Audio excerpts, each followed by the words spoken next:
Good morning, good morning. Will Mosley here. Another just segment. Set a timer for 5 minutes. And we're just going to answer a couple questions and that'll be that. How do you increase your website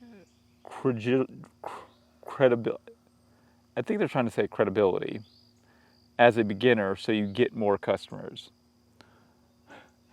All these questions are like phrased differently, but they all come down to the same thing. So how do you increase your website credibility or credibility as a beginner so you get more customers? So beginner meaning you probably haven't put in that much work. You're wanting to get more customers, meaning that you want to get more sales. It's the same money fast thing that comes up in most all of these comments. To build credibility or build respect, you have to give value to people. This is how just real life works. Like you can't go up to a stranger, right, and say, hey, buy this from me now. Like the word now, like right now. You can't do that. People will say piss off. Like it's rude, it's insulting. You haven't given them any value. You haven't given any time to get to know them. You're just, you're asking fast. It's like, so you need to take some time to get to know your people, your audience, and figure out what they value. It could be entertainment or it could be education. Either one of those are really good. Maybe you can do both of those, but if you really, really know your craft, your industry, and you just hate websites, I mean, this is pretty often, every single day waking up and posting on all the social media platforms about things in your industry, having a voice, will give value. Now, just because it's valuable to you or you think it's valuable does not mean that it translates to value to them.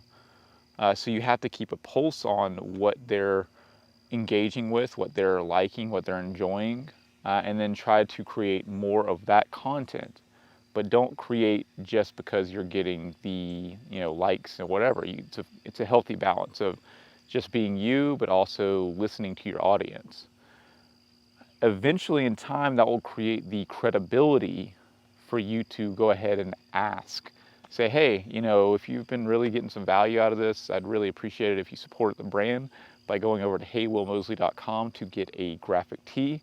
They're dope, they're awesome, they're vibey, and they help me continue to grow and live and support my family. heywillmosley.com. That's exactly how you would do it. And if you want to grab a website or grab a shirt, you can do that. You can also do it on Instagram too, wherever you're at. And then, everyone always starts as a beginner. So you start as a beginner, you'll make your way up. All right, let's see if I can get through one or two more. What is the right way to mix and match your customers? This sounds a lot like customer segmentation, which I don't really like either. It's like an old way of going about trying to pitch or trying to sell your customers. Like you'd get a big mailing list, and then you'd break those down into hot prospects or people that aren't ready to buy, or young people or old people, or like different segmentations.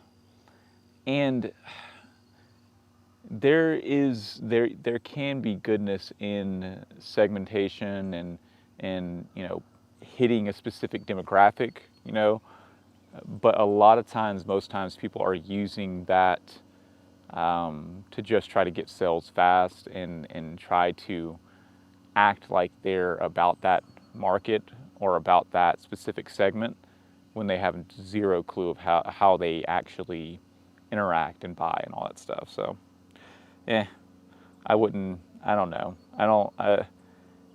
you can do it, but whatever. If you're doing ads or whatever, like Facebook ads, they have a really good platform to be able to do that and get very linear, or not linear, very in depth with that stuff. So you can target LinkedIn as well. But you know, all right, that is our timer today. I'm going to go ahead and get going. Hope you guys have a great day. Let me know what your biggest takeaway was from this. And if you want to see my day-to-day, like pretty much real time, Snapchat's the place to be, at Hey Will Mosley. Peace out.